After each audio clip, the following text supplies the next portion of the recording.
Good morning, everybody. Thank you for coming along to this panel meeting, this confirmation hearing this morning. We're just going to zing around the table just for introductions for Simon's benefit. This must be fairly daunting for you, so yeah, let's put each one of the panel members on the spot just for a moment. So we'll start with Fiona. Good morning, I'm Councillor Fiona Baker. Good morning, I'm Ken Pritchard, Councillor Member. Good morning, I'm Councillor Ian Jelly. Hello, I'm Councillor Russell Roberts. Morning.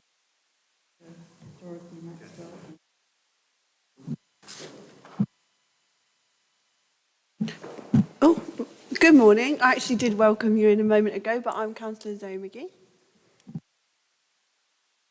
Good morning, Simon. My name is Anita Shields. I'm a co-opt independent member. Morning, I'm Winston Strachan, local councillor. Good morning, Simon. I'm Councillor Philip Irwin. Good morning, Simon. My name is Pauline Woodhouse and I'm the other co-opted independent member of this panel. Good morning, Simon. Councillor Andre Gonzalez-Savage, and I'm Councillor for West Northamptonshire Council. And Councillor David Smith, we met earlier, and once again, welcome. So, so moving on to the first item, so apologies for non-attendance.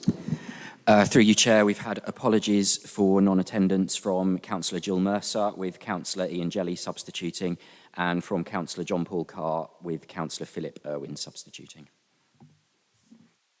Thank you. So moving on to agenda item 2, notifications and requests from the members of the public to address the meeting, and that across to Kath Whitehead, who is the monitoring officer for the panel. Thank you, Chairman. We've had 2 requests to speak at this meeting. Unfortunately, I've been unable to establish, despite several attempts, that the item that they want to speak on is relevant to this particular meeting, so it's going to be deferred to the next meeting of the panel. There's no such thing. I'm sorry, there's no such thing as a point of order, sir. From a member of the public. Well, from the member of the public.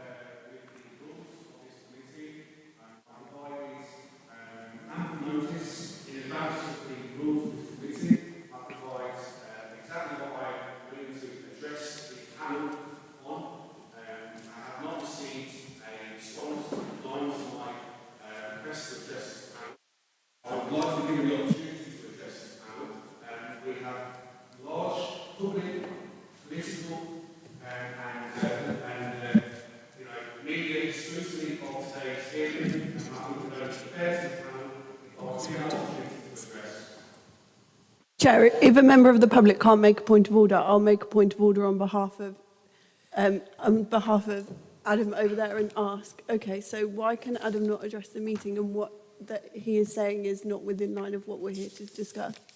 Thank you, Councillor McGee. I'll hand over to the monitoring officer. Chair, I would like to say, if we are not given a vote for a motion of non-confidence on the Commissioner's conduct, then we boycott this meeting, because it's despicable that you can brush under the table and as if we have to carry on business as usual. The panel has got the right to demand a meeting to question the Commissioner before the confirmation hearing. Despite the fact I've sent you many emails, Catherine Whitehead, as a legal monitoring officer, you have blatantly not corresponded with me directly. And therefore, I think this meeting I'm going to boycott, and I'm leaving.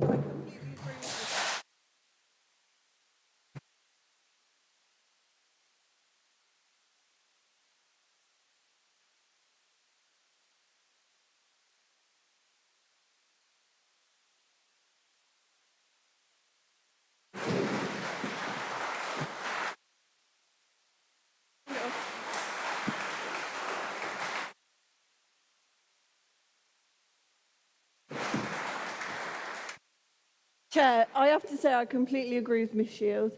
We have the right to hold the Commissioner accountable, and we've been silenced and restricted. And now that meeting is going to happen in private. I will boycott this meeting, and I will join at such time as to where we can have a fair, honest and open discussion about the events.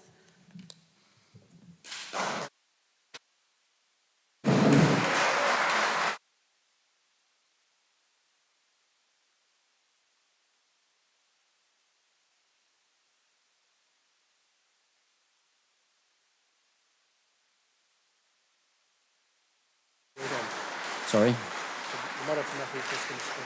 Okay. So I'll just hand to the monitoring officer once more. So the purpose of this meeting, which we're very clear about, is the appointment and the confirmation hearing in relation to Simon Toohill. That's the statutory obligation of this panel to carry out that function, and that's what we're doing today. We've held a meeting after that to discuss how, in the future, we will carry out our scrutiny function for the panel, and that concerns the matters that have been raised. It's right that we do that in that order, because that is the order in which the meetings have been called, and we're providing an opportunity for the panel to have that discussion later and to set up the meeting in which they can do the scrutiny which they've requested. So I have responded to Ms Shields, and I have responded to Mr Taylor.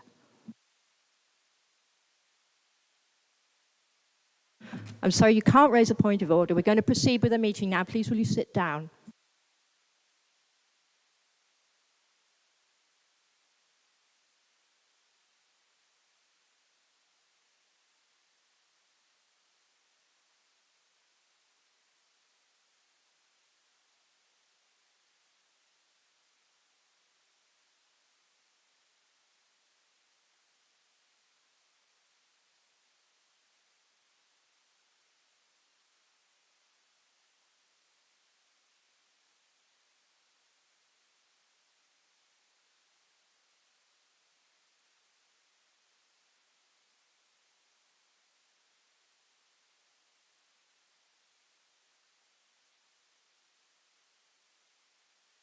So, Councillor Gonzalez. Thank you, Councillor. Thank you, Chair. I would just like to understand and get clarification, if I can, through you, Chair, the monitoring officer, exactly what question was asked, effectively in writing by email, I believe by Mr Taylor, possibly in advance of this meeting? He declined to set out the question. He indicated an intention to speak. I asked him to provide me with a copy of a question to see whether or not it was relevant to an item on this agenda, which is the requirement, and he declined to provide me with the details of the question, and therefore I'm unable to say whether or not it is relevant to this meeting, and therefore have said that I will defer it to a future meeting when I can get an explanation of what the nature of the question is. Okay, so just to confirm, you have advised him of that point, so he is able to raise that question specifically if he has something in relation to the agenda item coming up at the next meeting? Yeah, I sent him a full copy of the rules. He's fully aware of what the rules were and the reasons why. I set out very clearly why it was I needed to know what the nature of the question was. There's a number of things that I have to check and advise the chairman, and then the chairman, it's up to the chairman to give permission to speak. And on this occasion, he's declined on the basis that we haven't received the information we requested. Thank you. Councillor Strachan. Please, sir, if you could sit down, otherwise we'll be forced to adjourn this, and that would not be fair on the candidate, it would not be fair on the public. Please sit down. We don't, sir, we have given you opportunity, we've given you detail of what you need to do.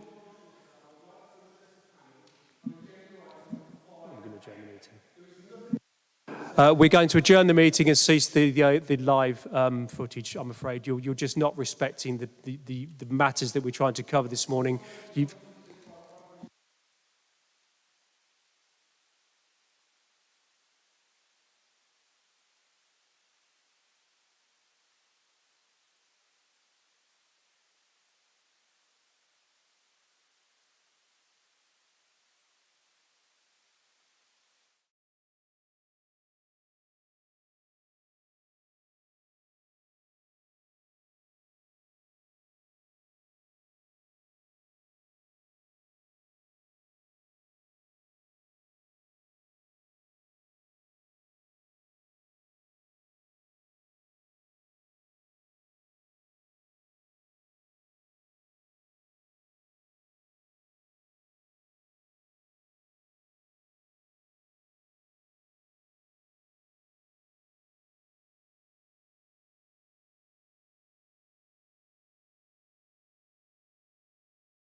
In the meeting. I hope everybody will allow us to now conduct our business. Thank you. So moving on to agenda item 3, declarations of interest. So if anybody has any disclosable pecuniary interest or non-statutory disclosable interest, if you could make that on any agenda item this morning, if you could raise that. Councillor Strachan. All I wanted to ask is that could you confirm that when the meeting arrives, where this panel will be holding the Commissioner to account, that members of the public would be able to come along and speak? That's all I want, confirmation. So thank you, Councillor Strachan. So that we will have a pre-meeting following this meeting, and we will agree amongst the panel the process through which we're going to move forward and the questions that we wish to put to the Commissioner, and as to how we want to do that. And it's most likely, but I can't second guess because I don't know what the panel will decide, that they will then wish to convene a panel meeting. So yes, so in answer, my every expectation, but I can't speak for the panel members, but I would imagine it's fairly likely that we will be having a panel meeting to address this. And of course, members of the public will be able to put questions as is detailed in any one of our panel meetings. So we've covered off declarations of interest. So Andre.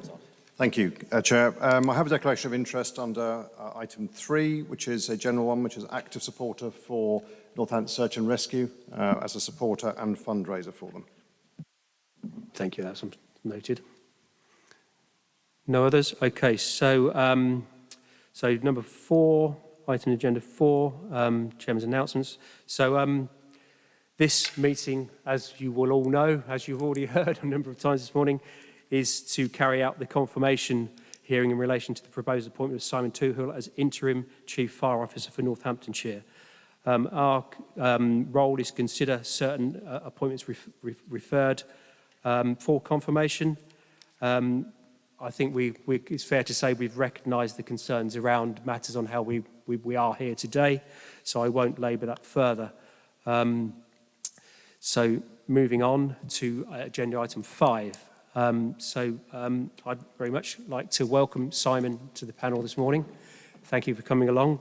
It's taken a few more minutes than I thought it would take to get to this point. So thank you for coming, much appreciated.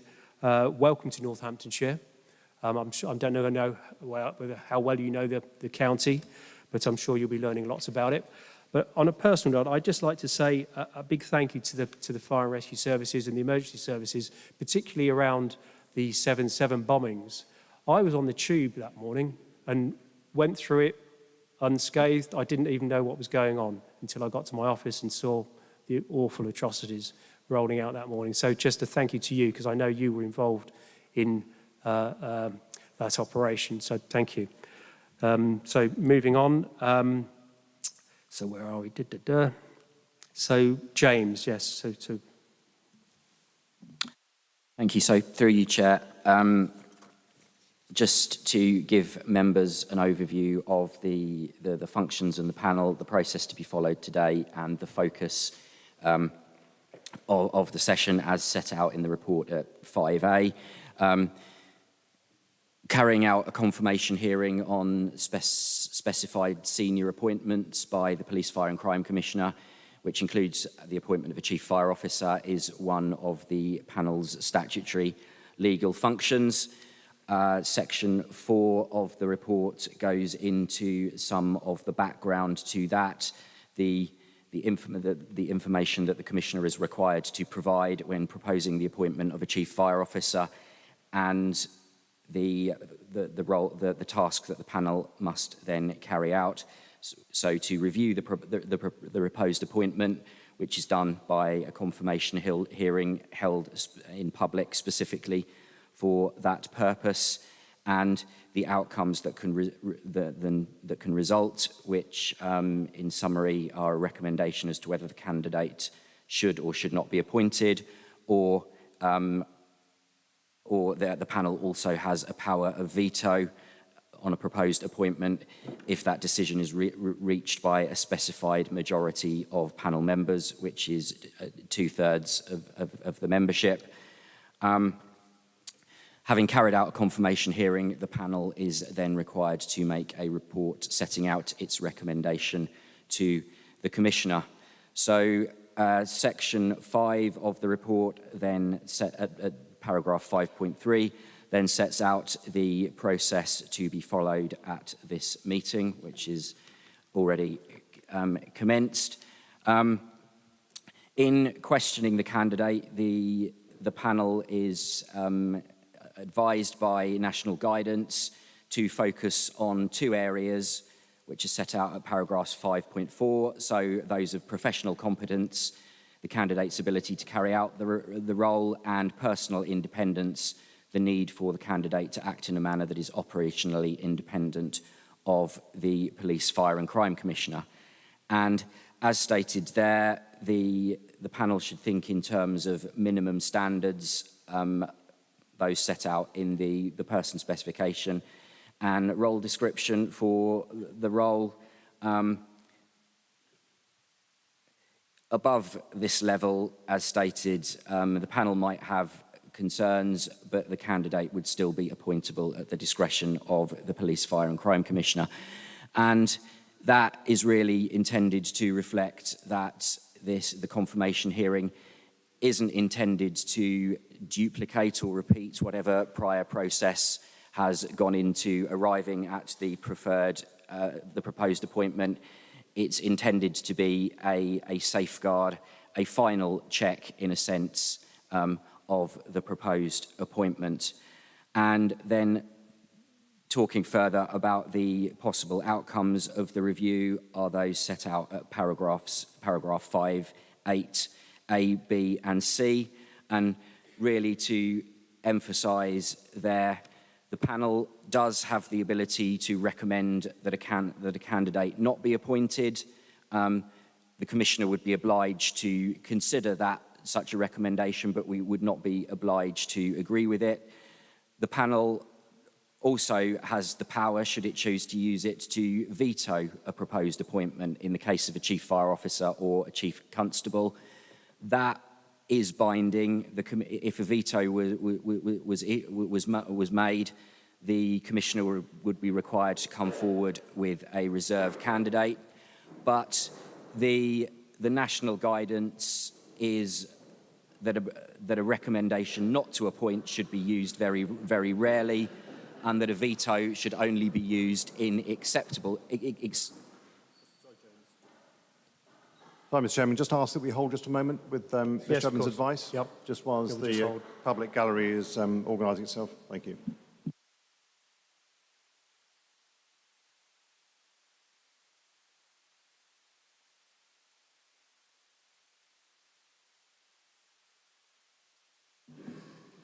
Thank you. So, yes, to continue, the national guidance is that the veto power should only be used in absolutely exceptional circumstances, because it would essentially be the panel saying that it considered the candidate did not meet the minimum standards for appointment.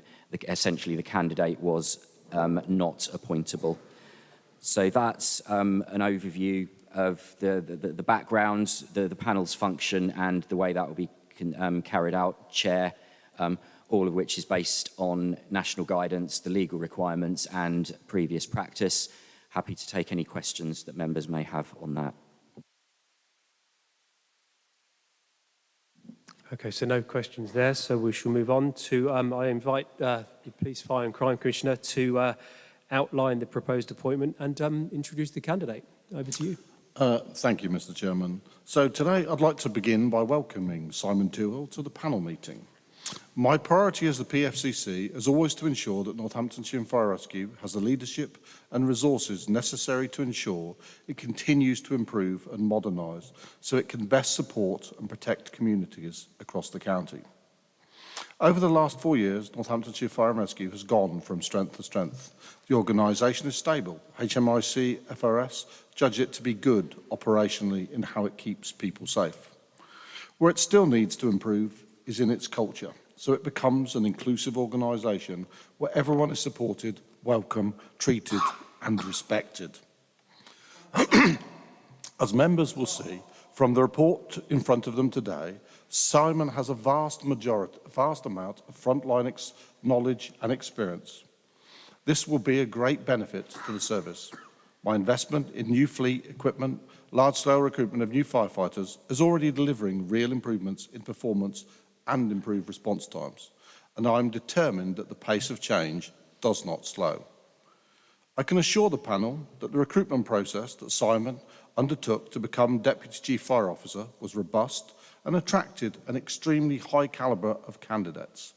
Simon's extensive experience, coupled with his frontline operating skills, ensured he stood out and would therefore greatly enhance the strategic and operational management we already have in place to support the delivery of the Fire and Rescue Service. Today's meeting is to review the appointment as the temporary Chief Fire Officer for Northamptonshire. And while I'm happy to answer any questions from panel members they may have in relation to the background to this employment, I do not lose sight of the fact that today's meeting is a confirmation hearing.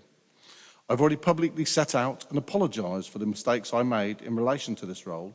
As panel members will see, the appointment I've brought to you today is only a temporary one, as I will be advertising for the role of the new Chief Fire Officer in an open recruitment process next month. I've always been clear that it was always my intention, and I will keep the panel updated on the recruitment process before I formally announce a preferred candidate for the permanent role. As the PFCC for Northamptonshire, I've always striven to ensure we work together, that we can build on our successes while identifying and addressing any weaknesses. By doing this, we can deliver a more positive and inclusive service that values its staff and is committed to excellence in all areas. The panel today has the important responsibility to review my proposed appointment of Simon as the temporary Chief Fire Officer for Northamptonshire. I'm sure you will undertake the significant duty with great vigour and insight, and we're happy to answer questions panel members may have. Thank you. Thank you, Commissioner. So over to the panel. If you have any questions relating specifically to the proposed appointment to the PFCC. Andre.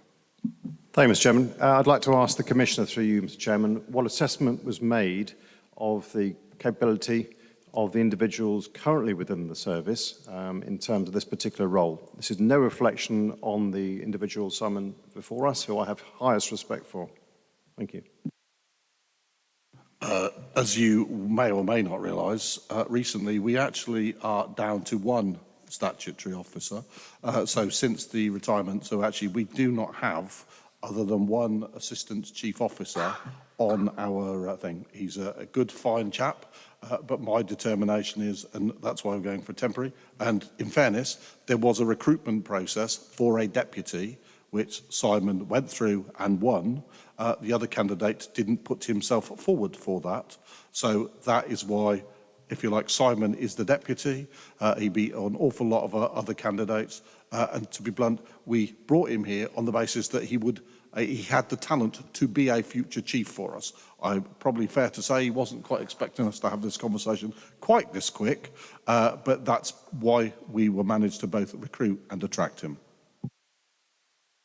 As a supplementary question then, Mr. Chairman, in terms of the interim appointment, quite clearly it was an unknown quantity that he clearly came through the process. How long is it envisaged that it will be interim? And in terms of the process, we all know that obviously it can be quite extensive. Our ambition is to start the process next month.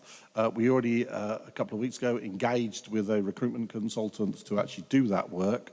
But obviously, given it was the summer and people are on holidays, we didn't expect. I also wanted to give, if you like, Simon time to get to know Northamptonshire before we went out formally. So I'm expecting it to run sometime from August through probably till the first week of October, with the ambition, this is a provisional timeline, with the ambition that we do interviews in November, and hopefully we'll be back here for a formal confirmation for a permanent chief in the December timeframe.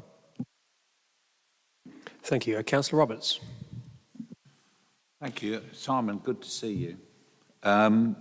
During the process of interview, I'm sure it was covered, the matter was covered, that as a deputy, you do anticipate on occasions having to take the top job. So I just wondered if we could confirm the fact that that was all part of the discussion that took place, and we have a candidate which I don't doubt has got the ability to do this job, albeit the timeline has changed. Do beg. Absolutely. Where you've got a deputy, the expectation is that they will exactly do that. They will deputise for the chief wherever possible. It's not like we're new for Simon. Simon actually was in the recruitment process for the original chief officer when we appointed Mark Jones.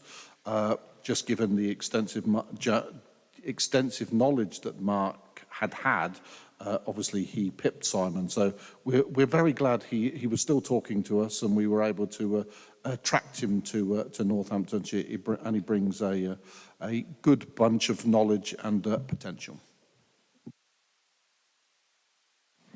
Councillor Maxwell.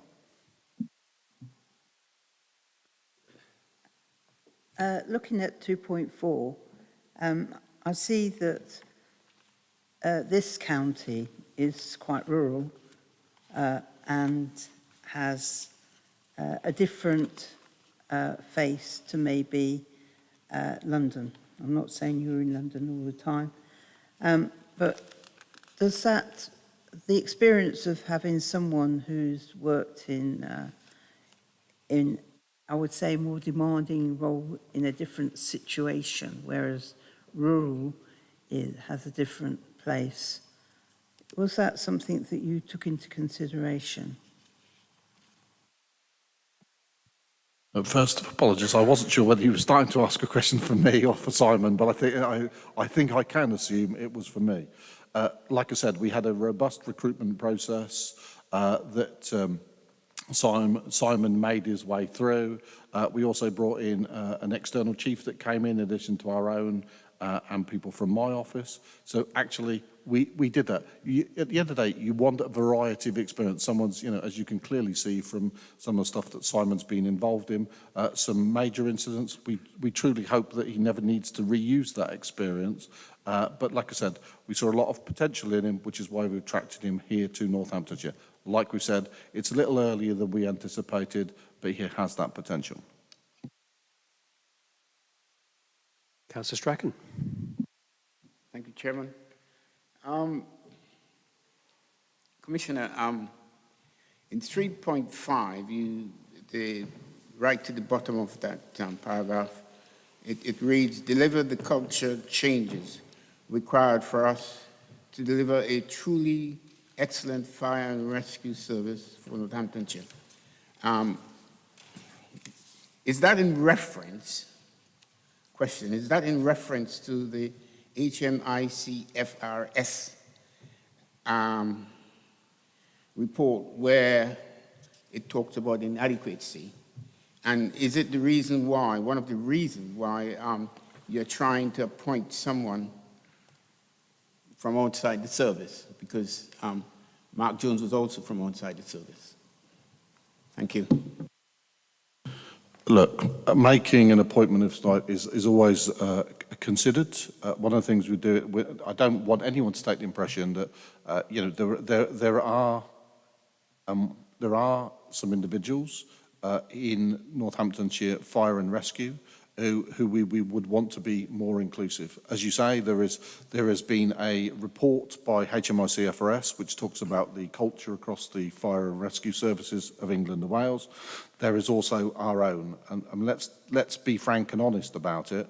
We were in I think it's the bottom 6 in terms of culture across England and Wales. We're not proud of that, but that is also why I'm trying to make sure that we brought in a change agent, because actually we are good operationally, but culturally, are we as inclusive as we ought to be? No. And I am very determined to make sure we move forward on that basis. Thank you. Have any more questions from the panel? Okay, so we shall move on to questions for Simon. So the first question from Pauline Woodhouse. Yes. Hi, Simon. Thank you, Chair. Good morning. What was your response to being asked to carry out the role of Chief Fire Officer for a temporary period, one? And what will you take from your previous professional experience to help you to carry out the role?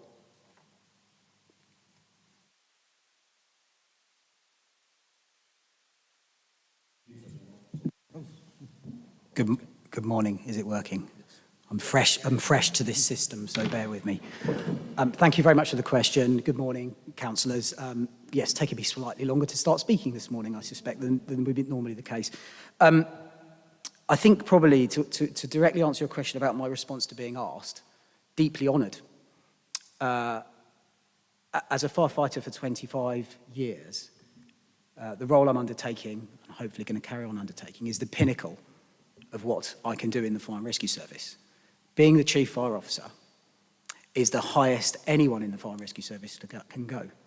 And I'm deeply honoured to be asked to lead the men and women of Northamptonshire Fire and Rescue Service. That for me sits as a highlight of my career, and that includes some of those major incidents and operational responses that I've been on. Of course, part of that is around why I'd want to do it, and it's because my ethos throughout my career has been to always leave the service, the team, in a better place than when you started. So even as a supervisory manager in charge of one appliance back in the London Fire Brigade, my idea is that the team will be better when I leave that posting than when I started. Now, some of that at that stage might have been individual one-on-one development and tutor and mentorship for newer firefighters, such that when I left them highly skilled and properly trained to perform their role competently.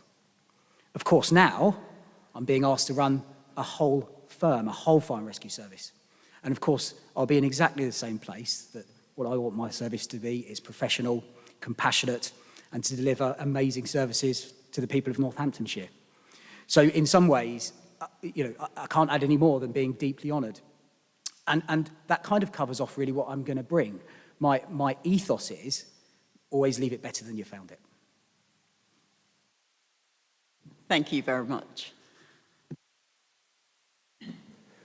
Thank you, Pauline. Next question from Andre. Thank you, Chair, and a very good morning, Simon. Quite clearly, we have some brilliant people in Northants Fire and Rescue, as we know, both on front line and behind the scenes. And my question is, what do you see as the main challenges currently facing Northamptonshire Fire and Rescue Service, and how will you seek to contribute to addressing these changes? It is quite crucial, I'm sure, that perhaps your thoughts have changed in the last few weeks, but certainly I'd love your point of view on that. Thank you. Thank you, Councillor. I think in the immediate short term, one of my biggest challenges is going and meeting staff and making sure they realise that what they do every day for the people of Northamptonshire makes a difference.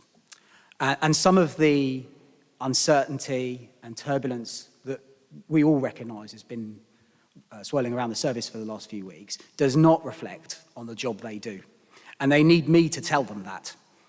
They go out every day and make difference to people's lives. And some of that isn't the big incidents, the big fires. It's when someone calls 999, it's normally the worst day of their life. And our people go out and make a difference. And frankly, when they get back to the fire station, they probably won't even remember the call they've just been on, because to them it's their job. But to the person that rang 999, it's made a huge difference. And it's not just the operational incidents. Our prevention and protection teams are going out there and stopping bad things happening in the first place. And that is crucial. Some of the work we do with youth services, in collaboration with Princess Trust, the police, we are making interventions that make differences to our most vulnerable people. And so for me, part of that is about making sure our staff and the public know that's what we do. So I think that's one of the things I'll do. I think there are, of course, other bigger picture challenges for fire and rescue. I think it would be remiss to say, or to not note, that fire and rescue has been operating in an extremely challenging financial climate for many years. And that makes it very hard to provide all the services we'd want to do. I will always advocate for for more, because actually I think our people do amazing things and they can do more amazing things. The Commissioner reference around culture. I do not think that the UK Fire and Rescue Service is toxic, but I do believe there are issues in the service, in services, around culture. And of course, that reflects many organisations at the moment, because it's not just fire and rescue. We've seen headlines around commercial companies, Metropolitan Police. You know, this is not just a UK Fire and Rescue Service problem, but it is something that really risks our legitimacy. One of the things about the Fire and Rescue Service is we get places no one else can. People do not slam the door in our faces when we knock on their front door. We do things no one else can, and that's because they trust us. Now, that trust is at risk if the public start to think we are either racist, sexist, homophobic, or misogynistic, because then they will start to close the door in our faces, and then we cannot do our job properly. So, making sure that my people and our people come into work and can bring themselves to work and reflect both society and act with the utmost integrity is one of my biggest challenges, and something that I am already working at. I'm really, pleasingly, in the visits that I've done in the last week and a half, the passion of Northamptonshire firefighters is really evident. They care deeply about their communities, and they care deeply about the service they provide. And actually, really, I want to cultivate that and carry on pushing on to make sure that actually everyone realises that we provide a superb service. I may just follow that up with a supplementary. I'd like to correct you, actually, if I may. It's not a job. Firefighting has never been a job. It's obviously a life role, and you're one of them, and I have to say that I have the hugest admiration for it. I'd also like to thank everyone who came here today, because it's quite expressive about the passion that they have about their community. And that's really important to themselves and the community. And I've been watching you touring stations and reporting back, even though you have been left on your own occasion when they've had a shout. But I think it's tremendous, and I wish the very best of luck through this hearing today. Thank you. Thank you. You're absolutely right. My 25 years in fire and rescue have been an absolute privilege. Whisper it quietly, it's the best job in the world. I love it, and I have continued to love it. And when I sit with my firefighters, they love it, because they are caring people. So you're absolutely right. Nothing is more important to me than spending time with our staff and speaking to them about my vision for where fire and rescue and where Northamptonshire will be over the coming months and years. Thank you. Next question from Councillor Strachan. Thank you, Chairman. Morning, Simon.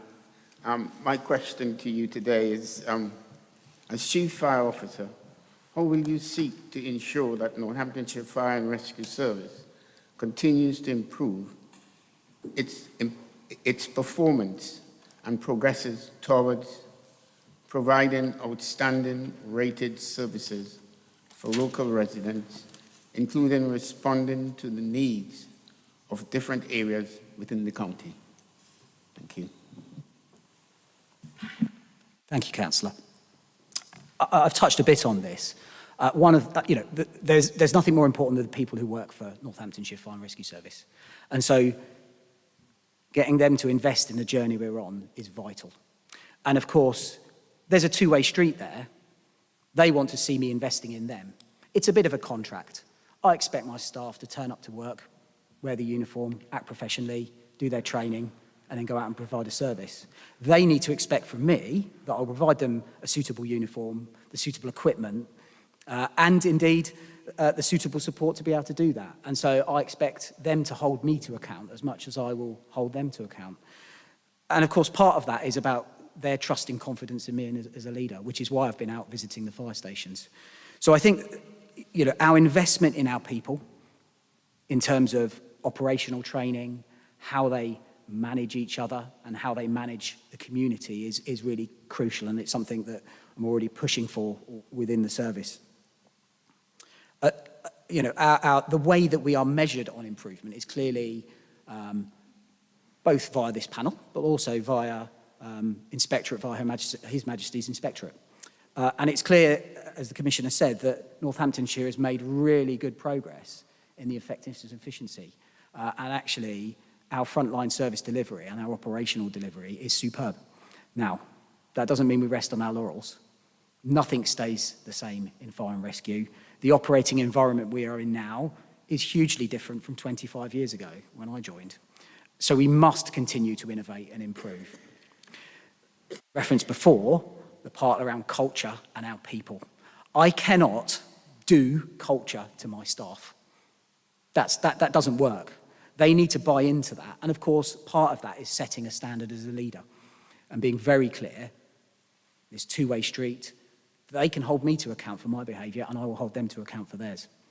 If there are people in fire and rescue who have abhorrent views, they should not be in a profession which is caring. And I make no apology for that.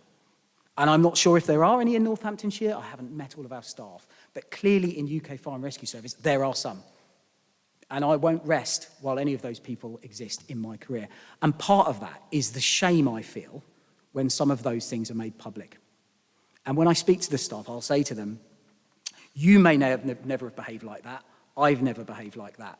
But because some of your colleagues have behaved like that, we own that shame, all of us. And we need to do something about it together. And so that is about me working with them to bring them on that journey.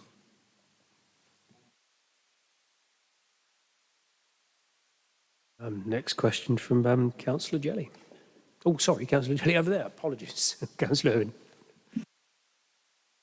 Thank you very much, Chair. Welcome, Simon. Good morning. Nice to meet you. You've already touched on the finance situation that the service struggles with. So my question is, what do you see as the key factors in enabling Northamptonshire Fire and Rescue Service to operate as effectively as possible in a demanding financial environment, and how will you seek to address these? Thank you, Councillor. Nice to meet you. I think it's fair to say that Northamptonshire Fire and Rescue Services has been on a journey in the last 5 years. When they're exiting the county council, there was no capital programme, there were no reserves, there was very little money to do anything. So I think we need to accept that we've started at a low base. But actually, speaking to the staff and visibly seeing some of the investments that have happened over the last three or 4 years has been really pleasing. We've got 8 brand new fire stations at our whole-time stations. We've just this week placed on the run and available a turntable ladder that's cost £750,000. That is a clear demonstration that we want to invest. And of course, I will be making sure that I push for more. I completely understand the challenging environment we're in, and I might not always get what I want. And the other way, of course, is that we need to be innovative in how we deliver services. And that might mean we don't always do it in a traditional way. Because if we can do it slightly differently to make us more efficient, then we can spend that money elsewhere in fire and rescue. So I think, that's going to be a continuing journey. Really pleased with some of the investments I've seen. We have 12 extra firefighters that we didn't have in 2019. We've just put through 12 brand new apprentice firefighters at the Fire Service College. I met them last week at Mearway Fire Station. They are going to their fire stations in the next week or so to become the newest firefighters in Northamptonshire. And they were super excited about that. So I think, there is a clear investment, and I will continue to push for more for fire and rescue in a measured way, being mindful of the challenging climate we're in.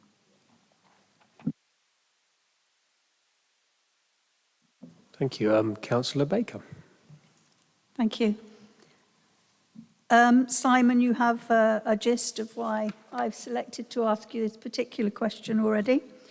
As Chief Fire Officer, what approach will you take to Northamptonshire Fire and Rescue Services involvement in partnership working, both with other emergency services and in the broader areas of activity, to support the delivery of national and local priorities? And I just would like to add that we are focusing, certainly on our 2 North and West councils, on a lot of co-production work and working with our partners. So this is a new way forward for us. Thank you, Councillor. I think working in partnership is key, especially for a smaller fire and rescue service. We need to explore every opportunity we can to try and increase public safety. I'm really pleased since I've come to note the very close collaboration we have with Northamptonshire Constabulary. actually. Some of the joint work I've seen in my very early days has been eye-opening and superb. And that includes, for example, something that no other fire and rescue service in the country has, which is our Special Command, Joint Command Unit based at Mearway, and the team, which is a fully integrated team of fire officers and police officers. That is very unique, and it's something we should be very proud of. So I think that's really excellent work. And I've already had a couple of meetings with the Chief Constable, and we will continue to work together to see where we can collaborate to deliver better public safety. But it sits not just with emergency services, of course. I come from a county council fire and rescue service, Hertfordshire, and that experience of working within a county really showed to me the value that fire and rescue can give across all of public safety and all of the community. So an interesting example was, during COVID, although I was a fire officer, working within the county council, I was asked to assist the county council, health partners and the military to set up one of the first mass vaccination centres in Stevenage. Now that's something that traditionally fire and rescue wouldn't get involved in, but actually it was a great piece of work that demonstrated to all of our partners and colleagues how much fire and rescue can add, especially in terms of command and control, because we're quite good at gripping things and putting people in boxes to get on with a job. So we really, really added value. Again, working closely with adult social care and children's services in the county showed how much value we can add. That is where you make a difference to some of the most vulnerable people in the county. And so I'm really keen that we carry on exploring that with both councils and see what sort of deeper collaboration we can have. And I know we spoke earlier around interaction with children and young people, and some of those schemes that certainly in Hertfordshire we ran really make a difference to children, whether that be the Life scheme, where young people come to fire stations and have a week of input around being a better citizen woven into what a firefighter does. And it's not because all of those young people are going to join the fire and rescue service, they're not. The rolling out the hose, the wearing the breathing apparatus, that's about teaching them skills of working in a team, understanding what it's like to push yourself. Some stuff that those young people would have never have done outside perhaps the environment of being in fire and rescue. And then of course we expand that to our cadet scheme, where we want to get young people in the county invested in fire and rescue really early to then view it as a career that they want to join. So I'm really interested to explore that and think about those really deep collaborations, because they benefit us as a fire and rescue service because we get a more diverse applicant, and they benefit the young people and the people of Northamptonshire. Thank you. We'll certainly be taking you up on some of those promises. Thank you for that question, Councillor Baker. I think, that partnership working is something you mentioned earlier about that you can go into situations that many other services can't. Something I've spoken with the Commissioner previously about. So that's I'm very pleased to hear that. Anyway, sorry, we go off on a tangent, which is typical of me. Apologies. So the next question is from Councillor Pritchard. Thank you, Chair. Good morning, Simon, and welcome to this panel. As potentially interim CFO, could you give an example of when you had led a major service transformation project and what challenges you have faced in doing so and how you ensured that the project was delivered successfully? Thank you, Councillor. So I think I might use an example that's pertinent for us right now. So panel members may be aware that Northamptonshire have commissioned an emergency cover review to understand how we deliver frontline service to the people of Northamptonshire. I authored a very same piece of work. It was called slightly different in Hertfordshire, the fire cover review, that looked at how we delivered service to the people of Hertfordshire. There's three legs to the stool of fire and rescue, and they are equally important. One of them is response. When you ring 999, you need a fire engine. The other one is prevention work, our work to stop bad things happening in the first place. And the other one is our protection work, which looks at regulatory work in buildings to make sure they're compliant with fire regulations. And the stool that is fire and rescue could not stand if one of those legs isn't working, it falls over. So the fire cover review will look at how those three stools support each other and make sure that the resourcing on each of them is suitable and sufficient. So in Hertfordshire, what we did is we looked at all of our response times and we understood where our resources were and were they in the best place. And then we also asked ourselves the question, do our shift systems and our vehicles support the delivery? And as part of that, I introduced several new fire engines into the county that were of different sizes and different delivery models. So, for example, a brand new fire engine to Berkhamsted Fire Station that was slightly smaller and carried slightly different equipment based on data and evidence, because this should be a data-led exercise that could deliver for the people of Berkhamsted slightly different from the fire engine you might have at Stevenage or in Watford, because the demands are different in a town like Berkhamsted versus a bigger town like Watford. So I was the senior sponsor of all of those projects that's delivered and examined all of the risk in Hertfordshire and then how we mitigated against it in the three legs of the stool. I'm afraid it's me again. It's just, how will you seek to work with the Police, Fire and Crime Commissioner, particularly to reflect that the Commissioner and the Chief Fire Officer have distinct responsibilities, but must also work well as a team in the interests of Northamptonshire? Okay, thank you. Clearly, the relationship I have with the Commissioner is very, very important. That needs to be based on an open discussion that I will have with the Commissioner. They set the strategy on behalf of you and, of course, the people of Northamptonshire, and I then deliver that strategy. I expect to be held to account for that delivery. That's part of the role, and I expect that, that accountability to be robust, because absolutely that's part of my job. We, I'm sure, will not always agree. As a professional fire officer, I will give my professional opinion to the Commissioner. To borrow a phrase from a well-known political podcast, I want us to disagree agreeably. We need the ability to be able to have those frank and open conversations and agree a way forward. My steer will always be the fact that I will run the operational part of the Fire and Rescue Service, and I do have independence, and I wouldn't expect that to be up for debate. But equally, I recognise that the Police and Fire Crime Commissioner is elected by the people of Northamptonshire to hold me to account. Chair. As per the earlier question by Councillor Strachan, particularly when you talk about areas within the county, one of the things, obviously, when you look at Northamptonshire, it's urban and rural responsibilities. How do you differentiate these two, and what additional services can you give to the rural communities?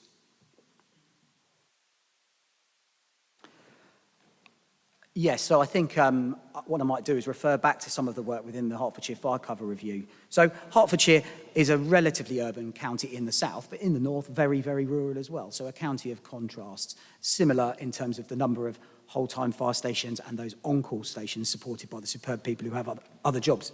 One of the bits we looked at in the Fire Cover Review was the risk in the county.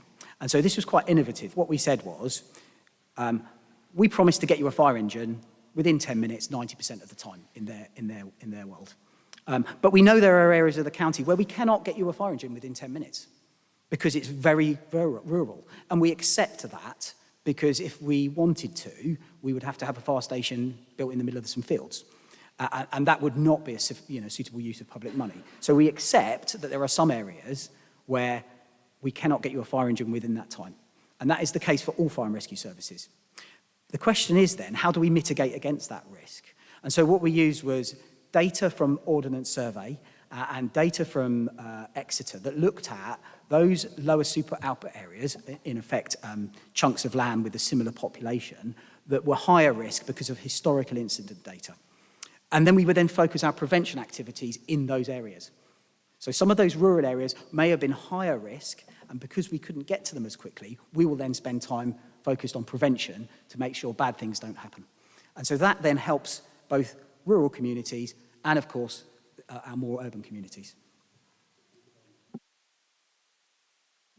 Thank you. Councillor Maxwell with the next question, please. Morning, Simon.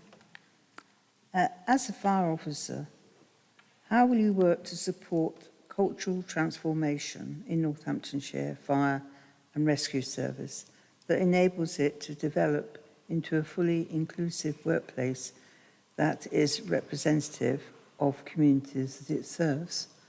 And also, will you come out and meet local councillors who often are left out in meeting the fire chief?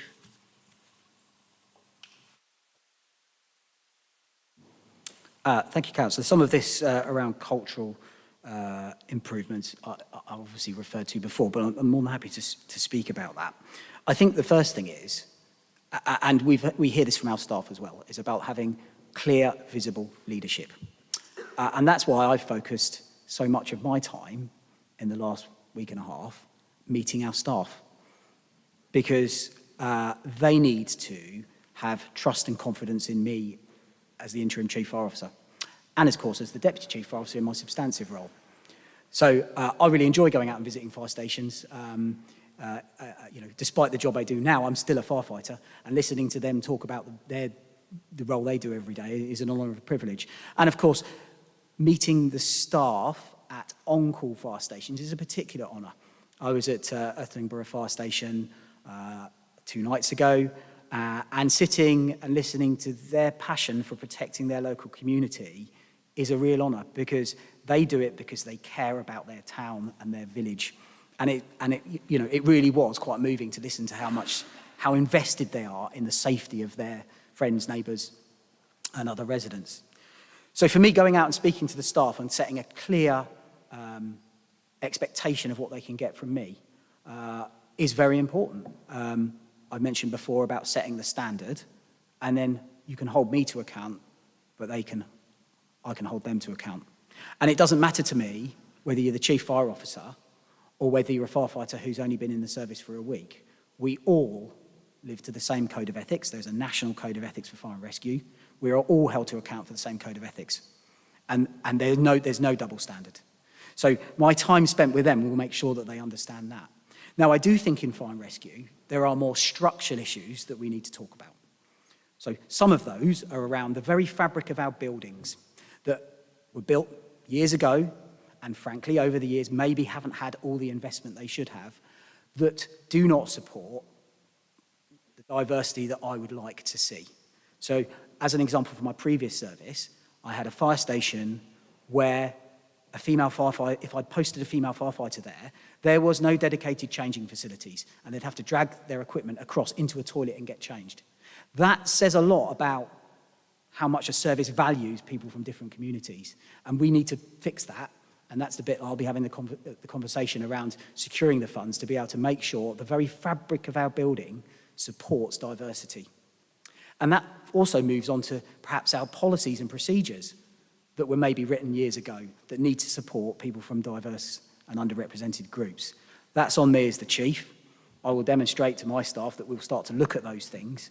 But equally, as I've said, it's a contract. I expect them to act with the highest possible standards. Sorry, your second part of the question. I think the short answer to that, absolutely, of course. I'm the chief fire officer for everyone in Northamptonshire. You know, my commitment is I will spend time with anyone on this panel, but indeed any local councillor.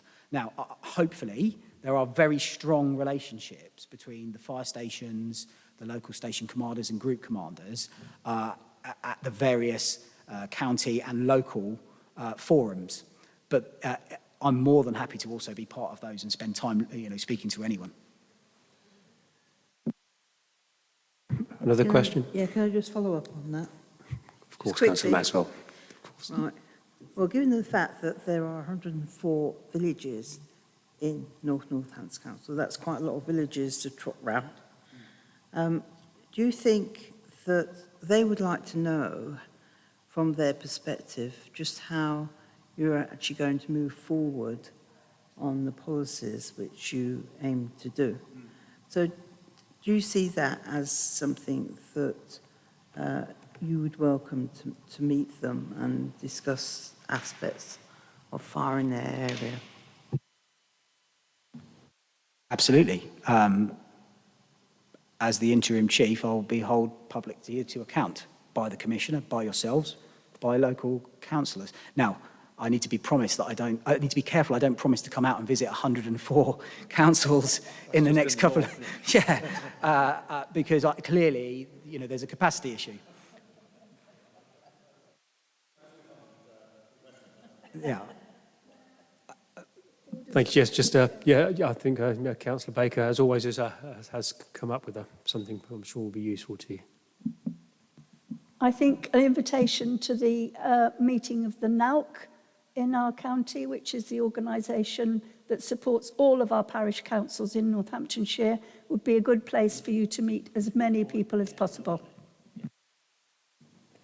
And very happy to accept that. Yeah, that doesn't mean that I won't engage on an individual basis, but of course there's one of me. There are, sorry councillor, how many in total? Because I don't want to discriminate between the two.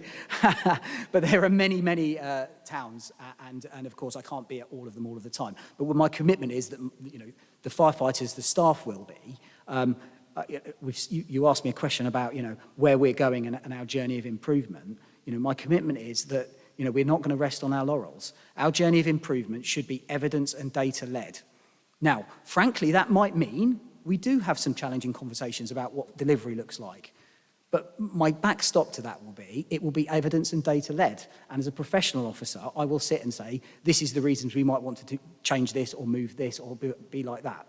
And I'm more than happy to have those discussions when we get to that stage. Thank you for that. Thank you, Councillor Maxwell. Councillor Roberts. Simon, it's good to meet you. And I didn't know what to expect today. What we have got here is a really good discussion about some very important things. And I thank you for that. I've got a question. You've probably covered most of it, but let me ask it anyway. As Chief Fire Officer, how will you seek to work with staff representative organisations to build and maintain constructive working relationships whilst also reflecting the need to deliver an appropriate level of service to the community? I would suggest to you that the ability and the skills is one thing, but it's the vision of where we're going with things which I would be interested in listening to. Thank you, Councillor. Clearly, this morning has demonstrated that Northamptonshire Fire and Rescue has very passionate staff who care about their service. And I was more than happy to talk to them on the way in. As their Chief Fire Officer, that continual dialogue and open dialogue is really important. I'll work as closely with staff groups, and that's not just the Fire Brigade Union, that includes other representative bodies, Fire Officers Association, Unison, as close as I can. That's about building a relationship where they understand my position and I understand theirs. Again, we're not always going to agree. Fundamentally, there'll be some things that I need to do as a Chief Fire Officer that staff groupings may not like. But I kind of just mentioned it. I'll do those with the best of intentions and based on data and evidence. And I feel if I engage with them in the early stages, I can make sure they understand where I and the service are coming from, even if they may not agree with what I'm proposing.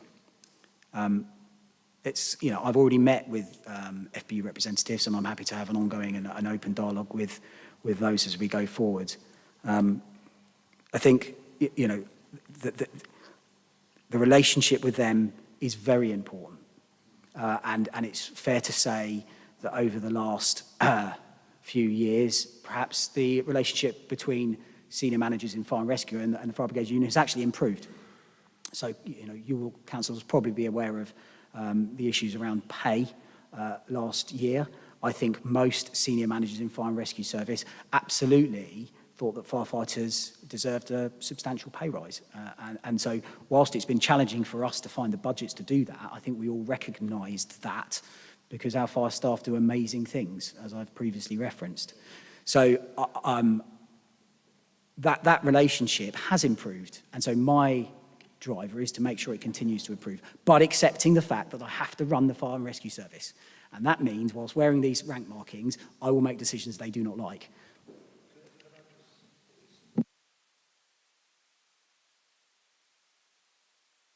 hackneyed phrase. Sorry, we're having a conversation.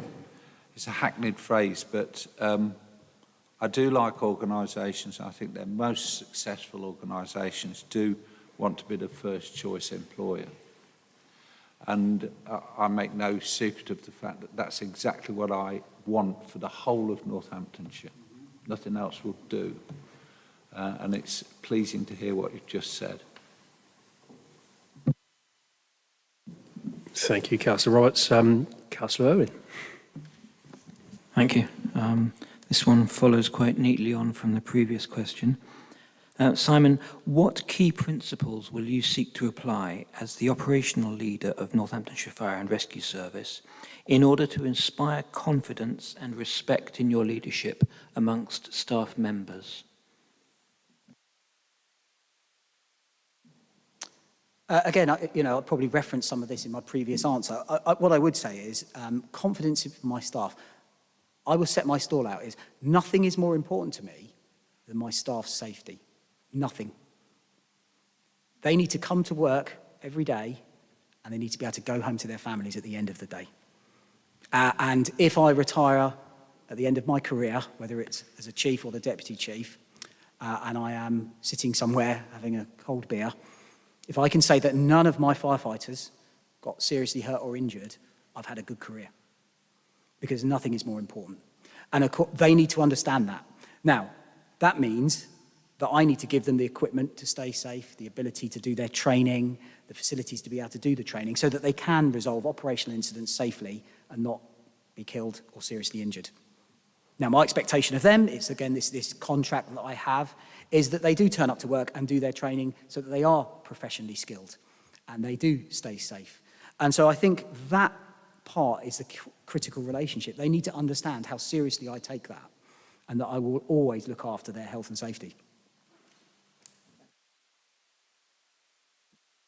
Thank you. Andre. Thank you, Chair. And Simon, it's from me again. A very important opportunity to have you here today and obviously talk to you and ask you various different questions.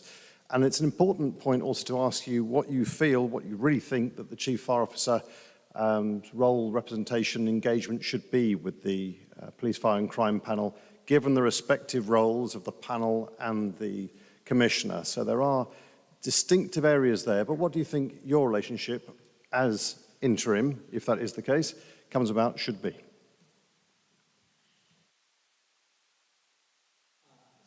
I've always had a very open relationship with the panels that I've worked with previously, and I'd like that to be the case with all of you. And we've already mentioned around not just this panel, but wider political members in the county. So there's the formal piece of, if you ever want me to come to panel, I absolutely will. I would like to be able to do some more informal briefings and sessions with you, whether that is on emerging issues. So if something happens elsewhere in the country, as an example, if Grenfell Tower happens, I suspect the panel would want to hear from me around the trust and assurance about what we're doing or have done in Northamptonshire to make sure that if that incident happened, we'd be able to deal with it and what we're doing about it. So an incident like that, I'm more than happy to spend time with panel members. I think there's something else about me helping you understand always what fire and rescue does. There still is a public perception that firefighters, the classic image of a firefighter is that they're standing outside a burning building, squirting some water through a window. And that's the image that you see in newspapers. And I understand that because it's dramatic. That's not what my firefighters do. Well, they do, but that much, a tiny, tiny amount. What they do is a hugely and highly technical job in a very complex built environment and society. And I think it's incumbent on me to help you and other elected members realise that. It isn't about squirting water. They have huge amounts of equipment and technical knowledge and compassion.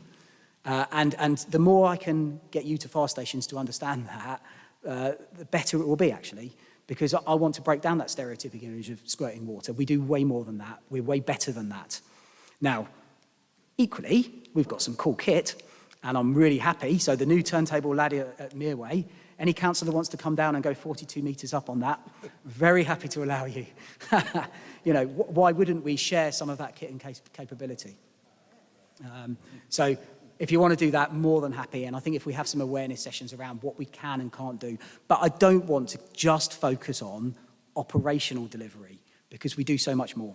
And that, I want to include my colleagues who do the prevention work, who are working with the most vulnerable. I want to include my colleagues who are working with young children and young people. And I want to include my colleagues who work in protection because my three-legged stool, they're all equally important. So my commitment is I'm more than happy to do any of that informally with you, panel briefings about emerging trends. Of course, if incidents happen in Northamptonshire, I want to be able to speak to you or other elected members if it's in your ward, your area. And I want to build that relationship so you know what's going on in Northamptonshire. Helpful indeed. Thank you very much indeed. Thank you. And Pauline. Thank you, Chair. Simon, what would you most like to achieve during your time as Chief Fire Officer if you're appointed to the temporary role?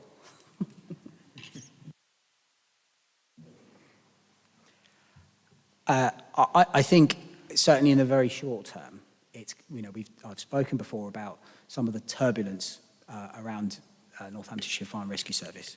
So my short-term ambition is to get our focus back onto service delivery and the prevention and protection work we do. So in the immediate term, I want to focus on that and make sure our staff feel absolutely that we're part of one organisation delivering for the people of Northamptonshire. So that's a slightly immeasurable because it's a feelings and emotion ambition, but I really want to do that, and that means that's why I'm going out. That's why my top team will be going out and visiting our fire stations, speaking to our staff, and listening. Leadership is as much about listening as it is talking. We need to understand what they think, and I can't always get it right. In fact, we definitely won't always get it right, but I can listen and we can explain. So I think for me, probably my top priority is to do that. Now, we've already spoken around some of the cultural issues, the service delivery issues, the emergency cover review. Those are all on my roadmap of delivery. Improving our facilities and fire stations, those are on my roadmap. But I think probably the acute phase in this short-term part where I'm appointed as the interim chief, that part of trust and confidence of our staff is the most important thing. Can I? Please. Thank you. Be not good of me to sit here as a person from the diverse background. And I know the last couple of weeks, or however long, must be quite turbulent for all the fire staff members and everyone across Northamptonshire. And so for me, I'm quite passionate about the work that I do on behalf of the people of Northampton, being part of this panel, really proud of it, okay? And I'm passionate about the fire service, from the cadets right up to those who are serving us as part of a paid service. So my question to you is based on the staff members. I know this is very much a strategic kind of role, and my position here is very strategic, but I'm asking this because I care about the people who are carrying out the day-to-day job. And for me, is what issues have you come up against, okay, since you say you've been going out in the last couple of weeks? And I mean, not only from, we heard some of how people are feeling in the room, but I'm sure, you must come across that. And what are the challenges for you when you go back? And I mean, both from a male-female perspective, because I'm sure people's passion are running high. And I really want to ask that to you. How do you plan to deal with those challenges when you get back?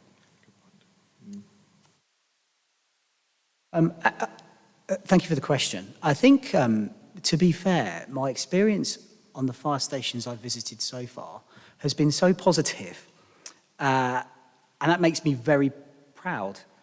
I sat with Wellingborough last week, and Wellingborough Fire Station has our large animal rescue capability and our swift water and water rescue capability. And when I sat down, I said to the crew, just tell me a bit about yourself, how long you've been in the service, just want to, understand you, a bit about you. And every single one of them to a person talked about how proud they were to work at Wellingborough Fire Station and have that specialist capability that works pan-county and delivered, large animal rescue and swift water rescue. And it made my tummy go a little bit funny inside about how proud they were. And so some of that is, I think I just need to cultivate that. Now, don't get me wrong, there are some areas that our staff are telling me, and some of them are very operational around, we would like this. Now, most of them are speaking to me about, we would like more equipment, or we would like better uniform, we would like, those are very professional grumbles. They're professional comments to me because they want to be better. And so really it's about me collating those and finding out what I can do. All of them have been very happy with the fact that they're very proud working for Northamptonshire Fire and Rescue Service, and that's the bit I need to continue. So I'll continue to do those visits. Some of the questions from fire stations are very tactical, but I'm very happy to capture those, and then we'll look at what we can do to deliver against, some of what the staff are asking me. Excellent, thank you very much. I just also wanted to say thank you so much for talking about the nurturing of staff members and you being in a position, and the fact that they can also question you as much as you can question them. For me, it is important to nurture and reflect the change that you'd like to see. Okay, so it's really good to hear you when you talk about those things passionately. So thank you for that. I might just come back on that. You're absolutely right. Developing our staff is really important. And what we want to see is staff who are invested in the service, but want to improve. And that goes from the newest firefighters who are joining us to people who may have done 25 years, actually working with each other, developing their skills. They may want to move to a station that has a different capability. They're going to mentor each other. Having that open, process throughout the service is important. Again, I will be accountable to my staff. I will do that by going out and visiting them. I'll do that by staff briefings. We're going to, I'll do I said, you said we did. Because, as I said, listening is really important. And of course, I can't deliver on everything, but I can deliver on some of it, and I can explain to them why other things might not happen. Because I think sometimes they just want to know an answer, even if the answer is, I can't do that right now for these reasons. Excellent, thank you very much. Well, Simon, thank you. I mean, I think it's probably speaking for the whole panel. I think I've thoroughly enjoyed, you probably less so, the questionings, and really thank you for the answers. It's always interesting to do a confirmation hearing. This is, despite a challenging start, I think, thank you for your answers. Now, is there any of the answers you've given that you'd like to come back to, or so if you feel you might have missed something on any of the questions, please take a moment to think on that. And then if there's any questions that you'd like to put to the panel, and we're all scared when we ask that question. No questions specifically. Maybe I'll just close by, as I mentioned at the start, I'm deeply honoured to be given this opportunity. Leading the 500 odd men and women of Northamptonshire Fire and Rescue Service is a really important role, and I take it very seriously. Fire and rescue has been my passion. I mentioned before I love my job, and I will do this for as long as I can to the absolute best of my ability. Thank you very much.